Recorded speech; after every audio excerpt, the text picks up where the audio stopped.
दोस्तों आज है 2 सितंबर और 2 सितंबर को दोस्तों फर्स्ट शिफ्ट का आपका आरआरसी ग्रुप डी का एग्जाम खत्म हो गया है। तो जिन लोगों का एग्जाम था आशा करते हैं कि अच्छा गया होगा। तो आज की इस वीडियो में दोस्तों 2 सितंबर फर्स्ट शिफ्ट में पूछे गए जीके, साइंस और करंट अफेयर्स के सभी अधिकतम रियल प्रश्न मिल गए हैं। तो उसको देखेंगे, प्रश्न को उसके उत्तर को मिलाने का प्रयास करेंगे। प्रश्न आपका दोस्तों 100% रियल और ऑथेंटिक प्रश्न है। और किसी प्रकार की समस्या होता है, आपको पीडीएफ चाहिए होता है, तो अपना एग्जाम का भी उसको पीडीएफ लिख कर व्हाट्सएप नंबर पर मैसेज कर सकते हैं। टेलीग्राम ग्रुप में भी ज्वाइन कर सकते हैं, वहाँ भी पीडीएफ आपको मिल जाएगा। तो चलिए दोस्तों प्रश्न देखते हैं कैसा कैसा आपका पहला देखने को मिला था। तो पहला प्रश्न दोस्तों आपका हिस्ट्री से देखने को मिल रहा है कि पहला प्रश्न पूछा गया था आपका कि आत्माराम पांडुरंग ने कौन से समाज की स्थापना। किसी प्रश्न आपका ये था कि प्रार्थना समाज की स्थापना किसने किया था। तो आत्माराम पांडुरंग आपका राइट आंसर हो जाएगा। आत्माराम पांडुरंग 1823 से 1898 में भारत के एक चिकित्सक और समाज सुधारक थे। उन्होंने प्रार्थना समाज की स्थापना की थी। अगला क्वेश्चन दोस्तों आपसे पूछा गया था छोटा नागपुर के पठार से कौन सी नदियाँ निकलती है। तो आपका उसका सही उत्तर दोस्तों आपका दामोदर नदी हो जाएगा। दामोदर नदी का जो स्रोत होता है छोटा नागपुर पठार, झारखंड में पलामू की पहाड़ियाँ, और इसका जो मुख्य हुगली नदी और रूपनारायण नदी है। तो हुगली नदी रूपनारायण नदी को याद रखिएगा। सही उत्तर तो आपका ऐसे दामोदर नदी था। अगला दोस्तों प्रश्न पूछा गया था कि आपका कि अंगूठा और मध्य उंगली के बीच कितनी डिग्री का कोण बनता है। तो अंगूठा और मध्य उंगली के बीच दोस्तों कोण की बात करें तो आपका 90 डिग्री का कोण बनता है। तो 90 डिग्री आपका बिल्कुल राइट आंसर था, ऑप्शन में भी आपका था। अगला क्वेश्चन पूछा गया था दोस्तों कि धारा को तिगुना और विभवांतर को दुगुना कर देने पर कितना पावर बढ़ जाएगा। तो इसका जो आपका राइट आंसर हो जाएगा दोस्तों आपका 6 गुना हो जाएगा। धारा को जब तिगुना विभवांतर को दुगुना करेंगे तो आपका जो पावर है वो 6 गुना बढ़ जाएगा। अगला प्रश्न पूछा गया था दोस्तों आपका कि उष्णकटिबंधीय वर्षावन में कितनी सेंटीमीटर से वर्षा होती है। आपका एवरेज पूछा गया था। तो विश्व वन निधि के वायु वर्गीकरण के भीतर उष्णकटिबंधीय सदाबहार वन के को या उष्णकटिबंधीय वर्षा वन भी कहते हैं, एक प्रकार का वन माना जाता है, और विशिष्ट सदाबहार तराई वन भी कहा जाता है। इस जलवायु क्षेत्र में न्यूनतम समान वार्षिक वर्षा है जो कि 175 सेंटीमीटर और 200 सेंटीमीटर के बीच होता है। तो 175 सेंटीमीटर या 200 सेंटीमीटर आपका ऑप्शन में होगा, सही होगा। या आपका इंच में भी होगा तो 69 इंच से लेकर 89 इंच तक आपका वर्षा उष्णकटिबंधीय वर्षावन में आपका होता है। अगला प्रश्न पूछा गया था दोस्तों कि तमिल भाषा को कब अपनाया गया था या शास्त्रीय भाषा में अपनाया गया था। तो इसका जो आपका सही आंसर था 2004 आपका बिल्कुल राइट आंसर था। यह भारत का तमिलनाडु राज्य की प्रशासनिक भाषा है। यह पहली ऐसी भाषा है जिसमें 2004 में भारत सरकार के द्वारा शास्त्रीय भाषा का दर्जा दिया गया है और तमिल द्रविड़ भाषा परिवार और भारत की सबसे प्राचीन भाषाओं में गिनी जाती है। इस भाषा का इतिहास कम से कम 3000 वर्ष पुराना है। तो आपका 2004 आपका राइट आंसर हो जाएगा। अगला क्वेश्चन पूछा गया था दोस्तों आपका कि मार्च 2022 में आयोजित बैडमिंटन चैंपियनशिप में फाइनल में किसने प्रवेश किया था। तो आपका इसका राइट आंसर दोस्तों आपका युवा बैडमिंटन खिलाड़ी लक्ष्य सेन आपका बिल्कुल राइट आंसर हो जाएगा। इंडिया ओपन 2022 के फाइनल में विश्व चैंपियन लोह किन यू को धूल चटा दिया था। तो आपका ओवरऑल लक्ष्य सेन आपका बिल्कुल राइट आंसर हो जाएगा।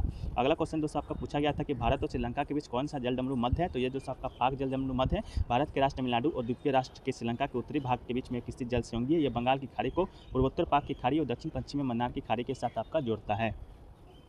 अगला क्वेश्चन पूछा गया दोस्तों कि ग्राम पंचायत में मुखिया का चुनाव कितने वर्ष का होता है। तो आपका दोस्तों 5 वर्ष बिल्कुल राइट आंसर हो जाएगा। ग्राम पंचायत का चुनाव जो या पंचायत का चुनाव आपका 5 वर्ष का ही होता है, चाहे सरपंच हो या कोई भी हो, आपका पंचायत का चुनाव 5 वर्ष में ही फिर से होता है। अगला दोस्तों न्यूनतम आवश्यकता कार्यक्रम किस पंचवर्षीय योजना में आपका लागू किया गया था। तो न्यूनतम आवश्यकता कार्यक्रम जिसको MNP भी कहते हैं, 5वीं पंचवर्षीय योजना जो कि 1974 से 78 के बीच आपका हुआ था, पहले वर्ष में पेश किया गया था। तो आपका 5वीं पंचवर्षीय योजना आपका राइट आंसर हो जाएगा, ताकि कुछ बुनियादी न्यूनतम जरूरतों को पूरा किया जा सके और लोगों के जीवन स्तर में सुधार किया जा सके। 5वीं पंचवर्षीय योजना का डेट भी आप याद रख लीजिएगा। गरीबों उन्मूलन रोजगार और न्याय पर केंद्रित है। तो आपका 1974 से 1989 तक 5वीं पंचवर्षीय योजना कार्यान्वित में थी।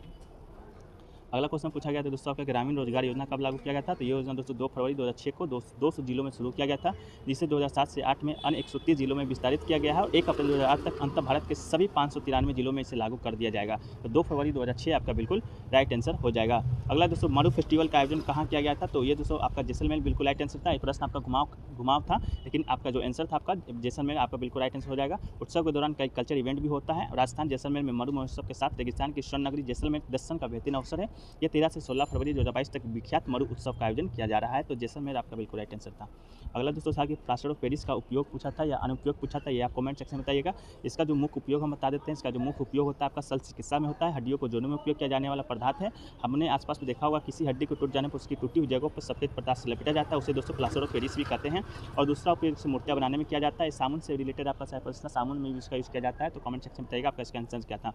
अगला दोस्तों आपका आर माधवन के बेटा टी माधवन से भी रिलेटेड प्रश्न था। टी माधवन आपका राइट आंसर था। तो दानिश ओपन 2022 में दोस्तों आपका टी माधवन है, जो कि दोस्तों आर माधवन का बेटा है, वो सिल्वर के बाद स्वर्ण पदक जीते थे। तो आपका दानिश ओपन 2022 में स्वर्ण पदक किसने जीता। तो आपका टी माधवन राइट आंसर हो जाएगा। अगला दोस्तों क्वेश्चन था कि अवतल दर्पण के सामने रखी वस्तु का प्रतिबिंब कहाँ बनेगा। तो अवतल दर्पण के सामने नली के अंदर वस्तु को रखने पर दोस्तों काल्पनिक और प्रतिबिंब बनता है। तो उसका काल्पनिक प्रतिबिंब बनेगा, आपका राइट आंसर हो जाएगा।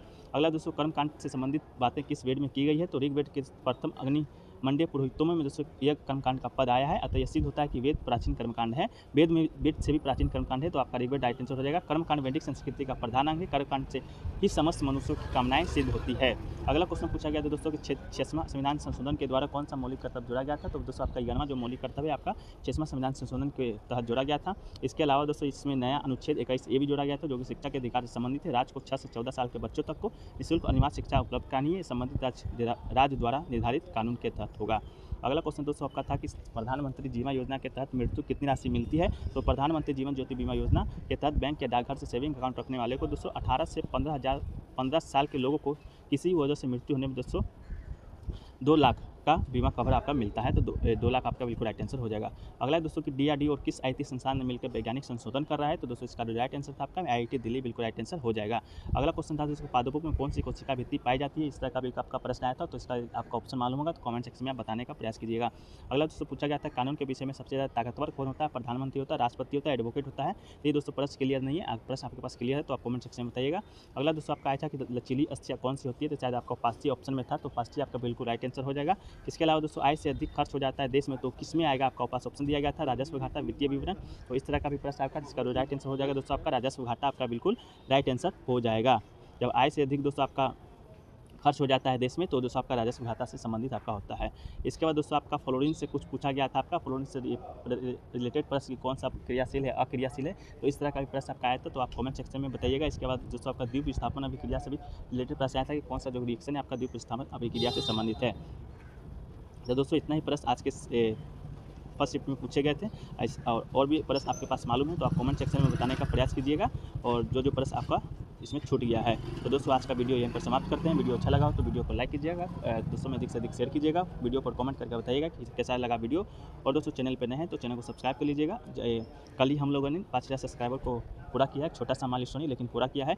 जल्द ही हम लोग 10,000 सब्सक्राइबर के और बढ़ रहे हैं, तो जितना जल्दी हो सके आप लोग 10,000 सब्सक्राइब करके बढ़ा दीजिए। जो लोग नए चैनल पर नए हैं चैनल को सब्सक्राइब कर लीजिएगा, नोटिफिकेशन बेल ऑन कर लीजिएगा। तो मिलते हैं दोस्तों नेक्स्ट वीडियो में, जब तक के लिए जय हिंद, जय भारत, वंदे मातरम।